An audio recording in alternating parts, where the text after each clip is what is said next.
GoPro 5.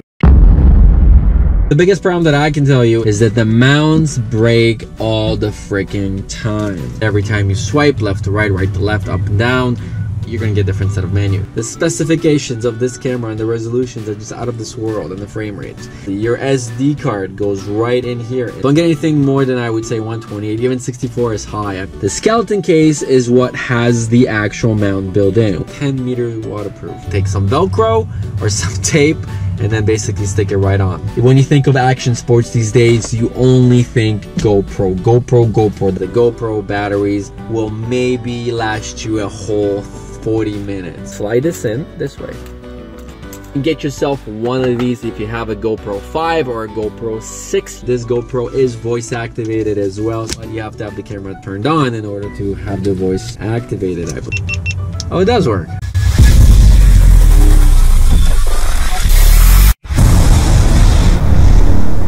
It's never too late to review an awesome product. It is the world's most recognizable camera brand for action sports, GoPro 5 Black.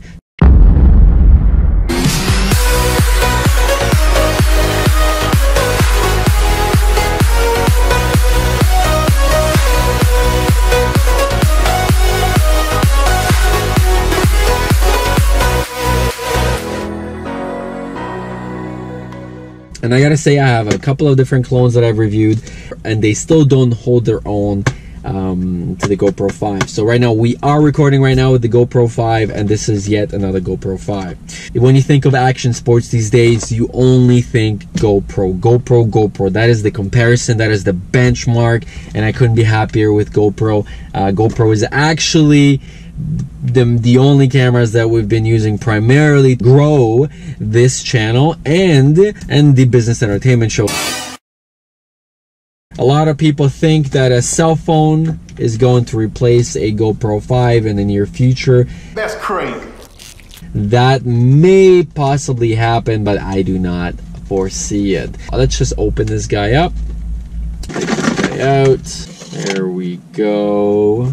The biggest problem that I can tell you from having a bunch of GoPros is that the mounts break all the freaking time. They always bust on where you squeeze them. They added a little rubbery piece here, right, which is different. Obviously, you press these in and then you push it forward, and that's gonna bring the camera out of its mount. There we go. The bolts or the nuts that are holding it are a lot larger, and it's more flat, which is much better because I don't understand what the point is having this bulges. This is what I was referring to right here. These are the things that always bust when you stick them in. Press this down and this will not close. So this is pretty cool. Let's open this up. So we've got some stickers, we've got a little manual, simple, there you go. Obviously you want to use a smartphone to manage all of this. The really cool thing is that this GoPro is voice activated as well, so it does record, but you have to have the camera turned on in order to have the voice activated, I believe. Let's see what else we've got in here. We probably just have a couple of mounts, a USB and the battery. So yep, so we've got the charging cable. We've got your mount with the self-adhesive, so one for your helmet or your forehead. We've got one more mount, and it's just a little different, but you guys can see, you just slide this puppy in and it works. Now these are reverse compatible with the other cameras though. You've got one here as well, so if you ever need to do it. You got your GoPro battery, and you got yourself a skeleton case. The skeleton case is what has the actual mount built in, which is kind of good but kind of bad, because now if this busts on you, you're gonna have to go and buy one of these, and these, I bet you anything, they're selling for like 30-40 bucks. Find yourself a non-brand solution because they work just as well. Now in this version of the GoPro, you do not need a case to go underwater. The entire assembly here is shockproof and waterproof and dustproof, right? So whereas before you kind of needed a separate case to take the camera, because if you dropped it, then there was no protection for the lens, there was no protection for the case, and So same concept on the latch here. You push it in, this comes out like so, and then you take this down, right? This opens up. It seems sturdy, but again, obviously, if you do this, it will snap and break. The camera now is just gonna be pushed in like so. I don't think you really should worry about scratching the lens, because I imagine that if it's like this and goes underwater, then there is obviously a protective piece, like a plastic glass over the lens. So this is what it looks like. The specifications of this camera and the resolutions are just out of this world, and the frame rates. So we've got your autofocus lens with built-in image stabilization. It's got Pro Tune tools already built in. On the very top now, you've got your big power button. It's a nice gray finish, so it doesn't stand out as much. You've got your microphone. You know, that could be a mic. All of the compartments obviously are water protected, because this is submergible. 33 feet or 10 meters waterproof. So that's pretty high up. For video though, you get 4K 30 frames per second on the Black. You get 1440, which is just a tad over 1080p at 80 frames. And at 1080p, you get your 120 frames per second. And if you wanted to use this as a still camera, you get 12 megapixels. And it does 30 frames per second bursts. This version apparently has advanced wind noise protection, because I don't know if there's a way to plug in an external mic, because in GoPro 4 and 3 you could, by sticking it through an adapter into one of the power buttons. And on the very bottom, you've got your battery compartment. You press the button, you push it out, it plops open. Your SD card goes right in here into the slot. We're gonna stick this guy in, it slides in like so. We put the SD card in and we close it.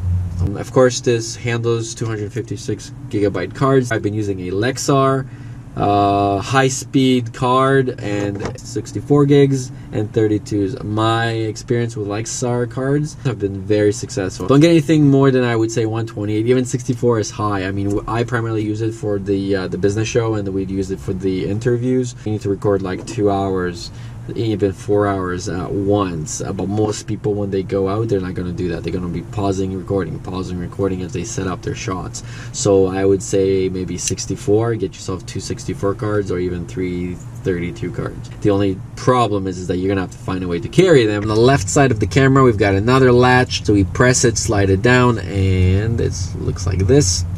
And this is where your HDMI and your connector goes in, right? So you've got 2 little inputs. One is for the HDMI, mini HDMI, so you can connect it to your TV as an output, and then the other one is your power cable. Now, as I mentioned before, the power cable is a little different. Looks like so, and so the old cable from the old GoPro 4s and down, it will not work. Now they changed this charging cable from the last one. This particular charger allows you to record while being plugged in. So because that's been one of the biggest issues, is that when you plug in a GoPro inside a vehicle or a car into a cigarette port lighter, the camera thinks it's plugged into a computer and it activates the USB mode, or it starts charging, but it does not allow you to turn on the device and start recording it. And of course, for the purpose of this, I don't want to be burning through batteries like crazy, so I would obviously appreciate being able to just plug this into my cigarette port, or better yet, plug this into a USB port, such as something like this, right? So if I plug this in, we've got 2 bars here. So let's see, I'll plug this one in here, and now if I plug this into the GoPro, it should start the GoPro. We're gonna take out the battery. So battery goes out. You can take this off as well, just pull it a little. See, and it just comes off. Because when you have a skeleton case on, here's your skeleton case, right? It's actually, you can connect on the outwards of here. Okay, so we're gonna close the battery compartment and we're gonna slide this puppy in. Okay, so now we took this out, so now we get access to here. And so now we're gonna be connecting it through the external USB. Now it could be that there's not enough power, so I'm plugging it in. Okay, I see you guys saw the red light clearly. Let's do it again. You see the red light? I think you do. Okay, now it's gone. But let's see if we can turn that on. I don't think it does turn on. Oh, it does work. Oh, sick. Sick! Alright. Oh, awesome. If this is the case, this is brilliant. This is amazing. But let's see if it does work. So clearly there's no SD card in here right now. And it does work. See? Since you don't necessarily need an external battery pack, well, at least not underwater, is you would take something like this, which is a power pack, and then you could get yourself a custom rig where you would basically take some Velcro or some tape and then basically stick it right on. And then this is how I would do it, for example, right? And then this way, your power banks is always there and you can plug it in. Okay, so quick overview of your GoPro. So short press powers on, long press powers off. Mode button switches between video and photo modes. Adds highlight tags while recording as well. Okay. The shutter button, which is the one up top, captures the video and acts as a shutter for photos, for pictures. Quick capture, short press for video, long press for time-lapse photos. Interesting. When your GoPro is off, press the shutter to power on and start recording automatically. So enough of the tour. We are on the main menu, and here's your main menu. And as the tour suggested, every time you swipe left to right, right to left, up and down, you're gonna get a different set of menus. Now there's no SD card in here, so this doesn't matter. If you guys want a full video explaining to you how it works, I would recommend go finding another channel. Can't wait to see what GoPro does with number 6. I would be first line to buy it. And thank you so much, guys, for watching. Marcin out.